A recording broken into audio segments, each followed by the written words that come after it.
दोस्तों नमस्कार, मैं डॉक्टर एमएल दौलतानी सूर्य शक्ति से। दोस्तों कैसे हैं आप?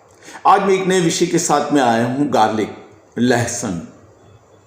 लहसुन जो है उसके संबंध में जो वर्तमान स्थिति में जो रिसर्च आया है उसके अनुसार हम जो लहसुन खा रहे हैं उनका तरीका सही नहीं है। जिस तरीके से हम लहसुन खा रहे हैं उससे हमें केवल 10% ही उसके गुणों का फायदा मिलता है और 90% हमें फायदा नहीं मिल पाता है।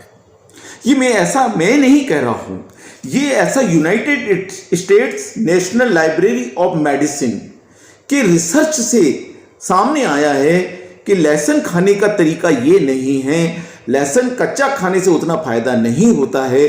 उनकी रिसर्च पेपर में ये स्पष्ट है कि लहसुन का एक्सट्रैक्ट बनाकर उसे अगर खाया जाए तो हमारी सैकड़ों बीमारियां इससे ठीक हो सकती हैं। तो उनके द्वारा जो तरीका बताया गया है, आज मैं वो तरीका आपको सिखाने वाला हूं तथा इसमें विभिन्न बीमारियां, चाहे हमारा अर्थराइटिस हो, चाहे हमारे हृदय की बीमारी हो, चाहे एलर्जी हो, चाहे हमारे को नींद ना आती हो, जो भी हमारी बीमारियां हैं उसके अंदर हम कैसे लें, कितनी मात्रा में लें, ये मैं आपको बताऊंगा। और आखिर में ये बताऊंगा कि एक्सट्रैक्ट हम बनाएं कैसे। उसके लिए कहीं बाहर से पंसारी की दुकान से लाने की जरूरत नहीं है। लहसुन की गठान लेके आना है और उसका एक्सट्रैक्ट हम खुद घर में बना सकते हैं और 4-5 दिन में हमारे यहाँ बन के तैयार हो जाएगा और उसका प्रयोग हम कर सकते हैं। तो आइए हम जानते हैं कि लहसुन से हमारी कौन कौन सी बीमारियां ठीक हो सकती हैं। लहसुन में बहुत अधिक गुण पाए गए हैं और लहसुन के उन गुणों के कारण ही आयुर्वेद के अंदर उसका अपना महत्व है और उसका प्रयोग हम सदियों से करते हुए आ रहे हैं। लेकिन वर्तमान में जो प्रयोग है वो हम कैसे करें और कितना करें, ये हम जानते हैं। सर्वप्रथम हम जाने कि हृदय रोग और बीपी, ये 2 चीजें ऐसी हैं जिसके अंदर लहसुन बहुत अधिक लाभ प्राप्त करता है, क्योंकि इसके अंदर हमारे शरीर का कोलेस्ट्रॉल कम हो जाता है, हमारी जो नसें हैं वो खुल जाती हैं और नसों से खून का प्रवाह सही होने लगता है, जिसके कारण से कि हमारा बीपी भी कम हो जाता है और हृदय की गति भी सामान्य हो जाती है और ब्लॉकेज हटने लगते हैं। तो ये इसके अंदर हमको सबसे अच्छा फायदा होता है। ऐसी स्थिति में अगर आप हृदय से संबंधित आपको प्रॉब्लम्स है, बीपी से संबंधित आपको प्रॉब्लम है, तो आप 3 से 4 ml जो एक्सट्रैक्ट बनाएंगे उसका आप रात्रि के समय पानी के साथ ले सकते हैं, तो वो आपको फायदा करेगा।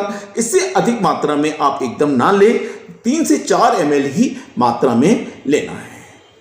अब इसके बाद में अगर आपको ऐसा लगता है कि आपको अर्थराइटिस है, गठिया है, जोड़ों में दर्द है, पांवों में दर्द हो रहा है, पीठ में दर्द हो रहा है, टांगों में दर्द हो रहा है, जो हमारी हड्डियों के जोड़ हैं वो विशेष रूप से दर्द करते हैं, चाहे वो कंधे के हों चाहे पीठ के हों, और ये अर्थराइटिस हमको काफ़ी परेशानी करता है। हम जनरली अर्थराइटिस में बहुत ज़्यादा लोग ऐसे हैं जो सवेरे के समय लहसुन को खाते हैं, हार्ड और इसमें खाते हैं, लेकिन अभी हम जो एक्सट्रैक्ट बनाए हैं उस एक्सट्रैक्ट का 4 से 5 ml प्रतिदिन आपको रात्रि के समय सोते हुए पानी के साथ लेना है।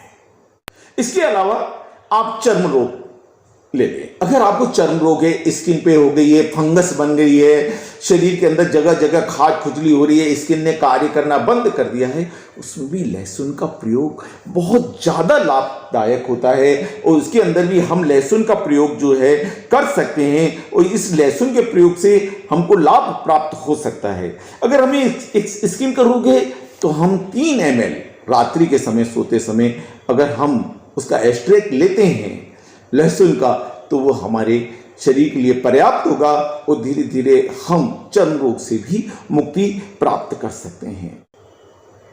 अगर आपका चेहरे पे मुहासे हो गए हैं या चेहरे के अंदर गोरापन था आपका, वो धीरे धीरे चेहरा काला काला सा दिखने लगा है, तो ऐसी स्थिति में भी अगर आप इसका प्रयोग करते हैं, इसके एक्सट्रैक्ट को लेते हैं रात के समय 3 ml से लेकर 4 ml तक ले सकते हैं, आपके शरीर की बनावट के अनुसार है। तो 3 ml से चालू करें, 3 ml लेना चालू करते हैं तो धीरे धीरे शरीर पे जो स्पॉट्स हैं, आपके चेहरे पे जो मुहासे के दाग बन गए हैं या चेहरे पे दूसरे कोई दाग स्पॉट्स बन गए हैं, तो वो धीरे धीरे हटने लगेंगे और जो रंग है आपका एकदम साफ होने लगेगा। अगर आपको सर्दी खांसी है, लगातार रहने लगी है, बार बार सर्दी और खांसी होती है, तो ऐसे में भी इसका जो एक्सट्रैक्ट बनाते हैं वो 3 ml के आसपास आप इसका प्रयोग कर सकते हैं। तो इसमें भी ये आपको काफ़ी लाभ करेगा।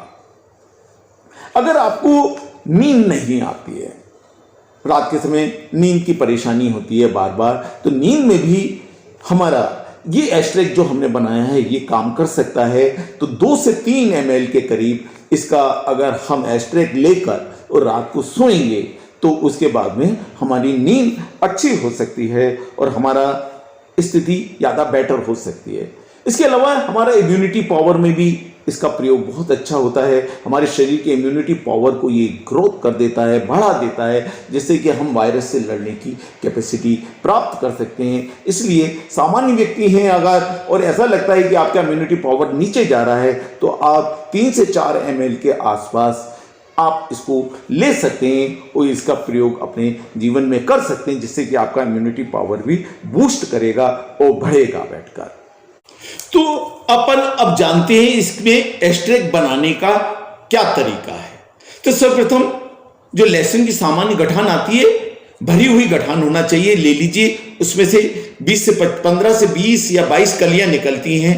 एक सामान्य गठान ले लें और उस सामान्य गठान को छील करके उसके छिलके को अलग कर लें, बीज को अलग कर लें। और बीज को अलग करने के बाद में आप इसको मिक्सर में डाल के थोड़े से पानी के साथ में 250 ग्राम पानी आपको ले लेना है। 250 ml पानी ले लें और 250 ml पानी लेने के बाद में थोड़ा सा पानी डाल के मिक्सर के अंदर उसको जो बीज निकाला है आपने उसको पीस लें, गूदे को पीस लें। पीसने के बाद में उसमें बाकी पानी डाल लें। ये 2 से 3 मिनट के अंदर पीसने पर ये आपका पूरा का पूरा लिक्विड बन जाएगा। और लिक्विड बनने के बाद में इस 250 ग्राम जो बन गया है 250 ग्राम, इसका अभी प्रयोग नहीं करना है। इसको अब एक कोई चौड़ी बोतल में या बरनी में बंद करके ढक्कन से एयर पैक बंदी को बंद करें और बंद करके आप जाके फ्रीज में रखते हैं। फ्रीजर में नहीं रखना है, फ्रीज में रखना है, उसको जमाना नहीं है। 5 से 6 दिन उसको कम से कम ऐसे ही पड़ा रहने दें और पड़ा रहने के बाद में ये एक्सट्रैक्ट आपका खाने के लिए तैयार हो गया। इसको छानने की जरूरत नहीं है। गूदा जो पड़ा है उसको, उसके अंदर जो छिलके जो गूदा थोड़ा बहुत है उसको पड़ा रहने दीजिए। अब इसका आप एक्सट्रैक्ट का रूप जो मैंने आपको बताया है उस तरीके से प्रारंभ कर सकते हैं। थोड़ा सा सब्र रखिए, थोड़ी थोड़ी मात्रा में ही हमको लेना है और थोड़ा लंबे समय तक जैसे जैसे लेंगे थोड़ी थोड़ी मात्रा में, तो इसका लाभ हमें अधिक होगा। कुछ लोगों इसको खाने से, लहसुन खाने से कुछ लोगों को परेशानी हो सकती है। विशेष रूप से जो गर्भवती माताएं हैं उनको इसका प्रयोग नहीं करना चाहिए। छोटे छोटे बच्चों के लिए भी बिना डॉक्टर की सलाह के आप इसका प्रयोग ना करिए।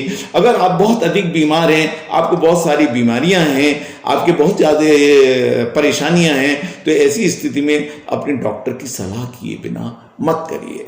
हम जो भी आपके सामने जानकारी प्रस्तुत कर रहे हैं वो रिसर्च के अनुसार प्रस्तुत जानकारी कर रहे हैं और हम इसका पर्सनल यूज करते हैं। तो व्यक्तिगत यूज में हम इसके लाभ को जानते हैं कि इसके बहुत अधिक लाभ हैं, इसलिए वो चीजें ही हम आपके सामने प्रस्तुत करते हैं जो कि हम रिसर्च पेपरों से और जो अनुभव से हमारे पास आती हैं, लोगों के अनुभव से हम देखते हैं। योगा के बाद में, थेरेपी के बाद में हम देखते हैं कि इससे लाभ प्राप्त होता है, वही हम आपके सामने प्रस्तुत कर रहे हैं। हमें आशा है कि आपको हमारा वीडियो अच्छा लगा होगा। अगर आपने हमारे चैनल को सब्सक्राइब न किया हो तो कृपया सब्सक्राइब कर लें और जरूर लाइक करें। इसके अलावा आप अगर लोगों को शेयर करेंगे तो ये लोग, दूसरे लोग भी इसका लाभ प्राप्त कर सकते हैं। आज इतना ही।